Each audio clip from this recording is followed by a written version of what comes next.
3, 2, 1.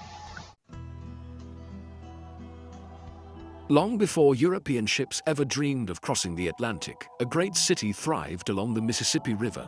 This was Cahokia. It was a place of immense power and profound mystery. Imagine a city larger than London was at the time. It's skylined not of stone castles but of enormous earthen mounds. These structures reached toward the heavens, built by thousands of people working together with a shared purpose. This was a civilization born from the American soil, a testament to what people could achieve. It rose from the floodplain, a bustling center of life, trade, and ceremony, a place where the human spirit sought to connect with the cosmos. Its story is not written in books of old, but in the very earth we walk on today. The echoes of Cahokia whisper to us from a distant past. We see its ghost in the silent mounds that remain near modern-day St. Louis. For centuries, this city was the heart of a culture that stretched for hundreds of miles. Its influence was felt across the continent, yet its existence was almost completely forgotten. People came to this place drawn by a powerful new vision of the world. They built a society with a complex social order, a vibrant spiritual life, and a deep understanding of the natural world. This was not a simple village, it was a metropolis, a true city in every sense of the word, built with a vision that was both grand and sacred. Walking through the ancient site today, one can feel the scale of this forgotten world. The air itself seems to hold the memory of bustling plazas and solemn rituals. This was America's first great city, a place that challenges our understanding of the past. We often think of ancient civilizations as belonging to other parts of the world, like Egypt or Rome. But here in the heartland of North America was a city that rivaled them. The people of Cahokia were pioneers. They were astronomers, engineers, artists, and priests. They built a world that was uniquely their own, a reflection of their beliefs and their connection to the land.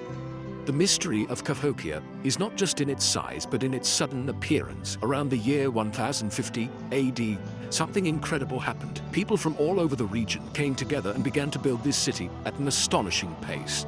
It was as if a new religion or a powerful idea had swept through the land, uniting people in a monumental project. They were building more than just a place to live. They were building a new reality, a sacred center where the human and divine worlds could meet. This city was a statement, a declaration of power and faith that would dominate the landscape for centuries.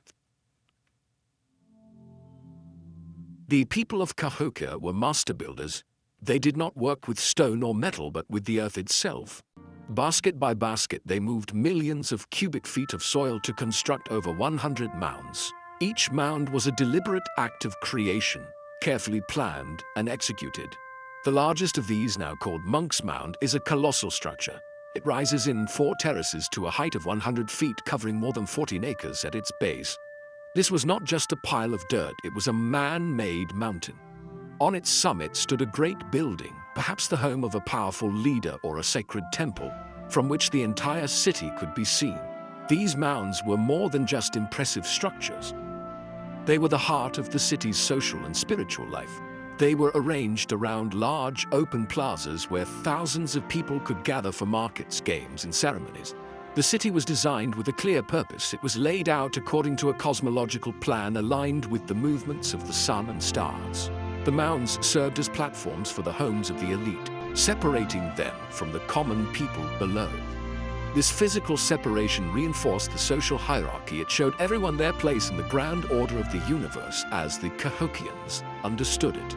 Life here was organized, structured, and deeply connected to their beliefs. The engineering of this city was remarkable. The builders understood the land intimately. They leveled vast areas for plazas and public spaces. They built defensive walls known as palisades to protect the sacred core of the city.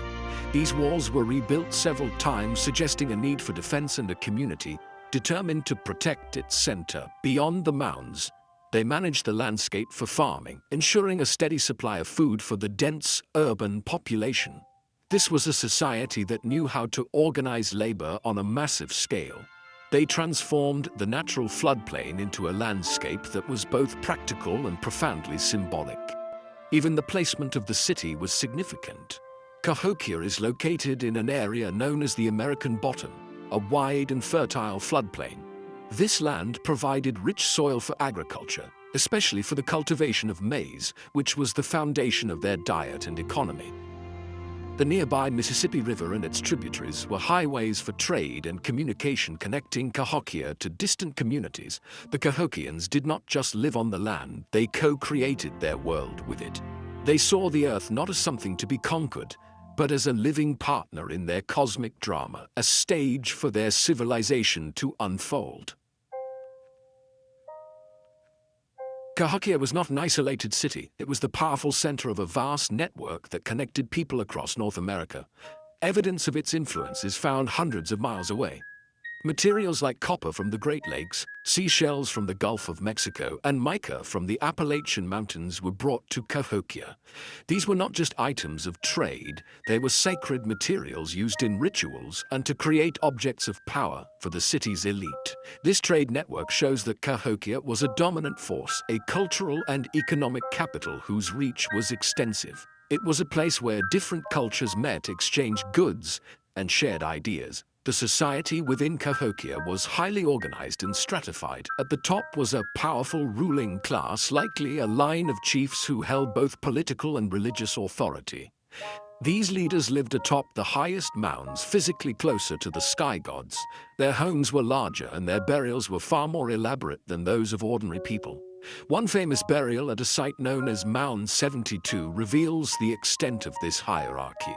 A leader was laid to rest on a bed of more than 20,000 shell beads surrounded by sacrificed individuals and caches of exquisite artifacts. This shows a society where power was absolute and life was organized around a divine ruler. Spirituality was woven into every aspect of Cahokian life. Their beliefs were centered on a cosmology that involved an upper world, a lower world, and the earth in between. The mounds were their way of mediating between these realms. Rituals performed on the mounds were likely intended to ensure the fertility of the crops, the success of the community, and the balance of the cosmos. Art and artifacts from the city depict supernatural beings such as the Birdman, a figure that combines human and avian features. This symbol likely represented a warrior or a chief who could travel between the physical and spiritual worlds, a powerful concept that reinforced the leader's divine status. Daily life for the majority of Cahokians was focused on agriculture, craftsmanship, and community. They lived in smaller, thatched roof houses in neighborhoods surrounding the central precinct. They were the farmers who grew the corn that fed the city, the artisans who crafted pottery and tools, and the laborers who built the mounds. While the elite managed the city's spiritual and political affairs, it was the collective effort of the common people that made Cahokia possible. Their lives were guided by the seasons, by the cycles of planting and harvest, and by the regular ceremonies that brought the community together in the great plazas to reaffirm their shared identity and purpose. Just as Cahokia's rise was swift and dramatic, its decline is shrouded in deep mystery. By the middle of the 14th century, this once thriving metropolis was largely abandoned. The great plazas fell silent, the homes were empty, the fields were left untended. For reasons we still do not fully understand, the people of Cahokia walked away from the city they had spent centuries building. There is no evidence of a single catastrophic event like a devastating invasion or a sudden plague that could explain this exodus. Instead, it seems to have been a gradual process, a slow fading of a once brilliant light. The city's end was not a loud explosion, but a quiet, prolonged whisper. Archaeologists have explored several theories to explain this disappearance. One possibility is environmental degradation. A large, dense population may have exhausted the local resources. Deforestation for fuel and construction could have led to soil erosion and localized flooding, making farming more difficult. A prolonged drought or a shift in the climate could have caused crop failures, undermining the economic and spiritual foundation of the city. When the rulers could no longer guarantee prosperity through their rituals, the people may have lost faith in their leadership and the system they supported, deciding to seek their fortunes elsewhere. Another factor could have been social and political instability. A society built on such a rigid hierarchy may have contained the seeds of its own destruction. Tensions between the ruling elite and the common people, or conflicts with neighboring groups could have escalated. The massive palisades built around the city's core suggest that warfare and defense were serious concerns. Perhaps the social contract that held Cahokia together began to unravel. People may have decided that the demands of the state in labor for building mounds and tribute in food were too high a price to pay. They may have simply chosen to leave to return to a simpler, more decentralized way of life. Ultimately, we are left with the silent earthworks as our only witnesses. The people of Cahokia left behind no written language to tell us their story. Their motivations, their fears, and the exact reasons for their departure are lost to time. What is clear is that the great experiment of Cahokia came to an end. The people dispersed, breaking into smaller groups and migrating to other areas. They carried the memory of their great city with them, and its influence can be seen in the cultures of their descendants. But the city itself, the physical heart of their world, was reclaimed by the wilderness, its grand mounds slowly covered by grass and trees. Cahokia is more than just an archaeological site. It is a profound lesson in human history. It reminds us that great civilizations can rise and fall, leaving behind only faint echoes. It challenges the narrative that American history began in 1492, showing us a deep and complex past that unfolded on this continent for millennia. The story of Cahokia teaches us about the incredible potential of human cooperation and vision. It shows us that people, working together with a shared purpose, can literally move mountains and build worlds. The silent mounds stand as a powerful monument to a forgotten chapter of our collective human story, urging us to look deeper into the past. The city also offers a critical lesson about our relationship with the natural world. The Cahokians built their world in harmony with the cosmos, aligning their city with the sun and stars. They understood that their survival depended on the health of the land and the cycles of nature. Yet their success may have also led to environmental strain that contributed to their decline. This is a timeless story. It speaks to our own era where we face the consequences of our own impact on the planet. Cahokia reminds us that even the most powerful societies are ultimately dependent on the delicate balance of their environment. Sustainability is not a modern concept. It is an ancient lesson written in the earth. By studying Cahokia, we learn about ourselves. We see the universal human search for meaning, for connection to something larger than our individual lives. The people of Cahokia expressed this search by building mounds that reached for the sky, creating a sacred landscape that mirrored their spiritual beliefs. They sought to create order, to build a community, and to find their place in the universe.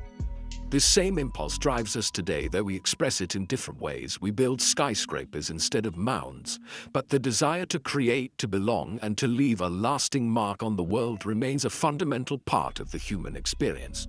Finally, Cahokia invites us to listen. It asks us to walk its ancient plazas and stand atop its great mounds, not just as tourists, but as thoughtful observers. It encourages us to reflect on the cycles of civilization, of growth, peak, and decline. It reminds us that our own world is not permanent and that the choices we make today will shape the world we leave behind. The great silent city on the Mississippi is a mirror. In its rise and fall, we can see the reflection of our own potential for greatness and our own vulnerability. It teaches us humility, perspective, and a deeper appreciation for the enduring mysteries of the human journey.